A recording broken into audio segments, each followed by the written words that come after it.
పండగలే high power ఉల్లాసం high power ఉత్సాహం high power ఆరోగ్యం హై పవర్ ఆనందం గుంటూరు వారి XXL మరియు హై పవర్ హార్స్ దేశవాళీ మినపగుళ్ళు బంధాలు అనుబంధాలు మరింత దృఢంగా మరింత బలంగా.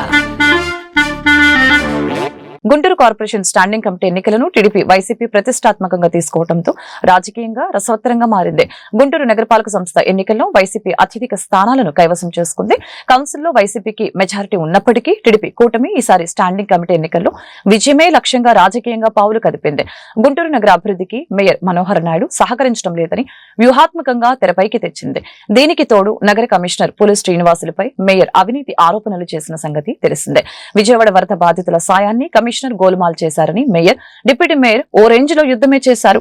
మేయర్ వర్సెస్ కమిషనర్ గా మారిన ఈ వివాదాన్ని చెక్ పెట్టేందుకు, రాజకీయంగా తనకు అనుకూలంగా మార్చుకునేందుకు సంఖ్యాబలం లేనప్పటికీ టీడీపీ వైసీపీ కార్పొరేటర్ల మద్దతుతో స్టాండింగ్ కమిటీ ఎన్నికల్లో విజయం సాధించి అనంతరం అవిశ్వాస తీర్మానం ద్వారా మేయర్ ను తొలగించాలని పక్కాగా ప్లాన్ ని అమలు చేస్తోంది.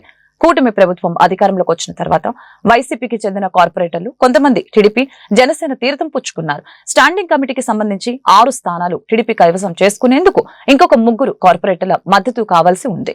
వైసీపీ కార్పొరేటర్లను గుంటూరుకు చెందిన ఎమ్మెల్యేలు కేంద్ర సహాయ మంత్రి ప్రలోభాలకి గురి చేస్తున్నారని, సంతలో పశువులా కొంటున్నారని మాజీ మంత్రి అంబటి రాంబాబు తనదైన శైలిలో రాజకీయ విమర్శలు చేశారు.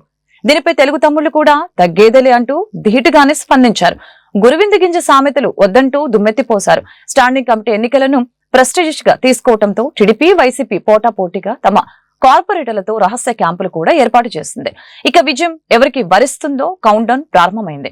ఇదిలా ఉంటే నగరపాలక సంస్థ స్థాయి సంఘం ఎన్నికలకు సంబంధించి అధికారులు ఏర్పాట్లు చేశారు.